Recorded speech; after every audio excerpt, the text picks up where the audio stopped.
కృష్ణా జిల్లా గన్నవరం నియోజకవర్గం YCP MLA అభ్యర్థిగా వల్లభనేని వంశీ మోహన్ నామినేషన్ దాఖలు చేశారు. వల్లభనేని వంశీ, పంకజశ్రీ వంశీ మోహన్ తొలి సెట్ నామినేషన్ పత్రాలు అందజేశారు.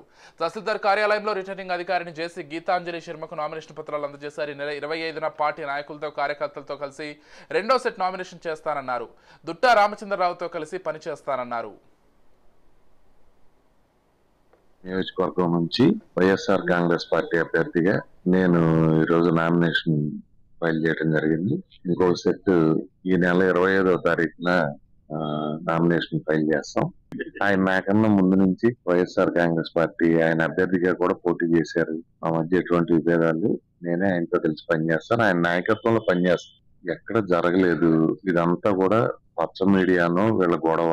ఎట్లా ఉంటుందంటే బ్రహ్మలింగం చెరువుకి రిజర్వాయర్ కింద శాంక్షన్ చేయించి నేను డబ్బులు శాంక్షన్ చేయించి 90% పని అయిపోయింది. వీరపనేనిగూడెం స్థానికులు ఎవరో దాని మీద కోర్టుకు వెళ్ళడం మూలాన కొంతకాలం ఆగింది. అంతే తప్పితే రిజర్వాయర్ పనులు కానీ 90% అయిపోయింది. ఇప్పుడు కొత్తగా వచ్చిన వాళ్ళు ఏం చెబుతారు, ఆ చెరువు తెలియదు, రిజర్వాయర్ తెలియదు, దానికి ఎవరు డబ్బులు శాంక్షన్ చేయించారో తెలియదు, మేం చేపిస్తామని చెబుతారు కొత్తగా. అంటే ఇదివరకట్లో కొంతమంది ఉండేవాళ్ళు, రేపు ఎల్లుండో ప్రభుత్వం ఒక పని చేస్తుందంటే ముందు రోజు ధర్నాకు కూర్చునేవాళ్ళు కొంతమంది.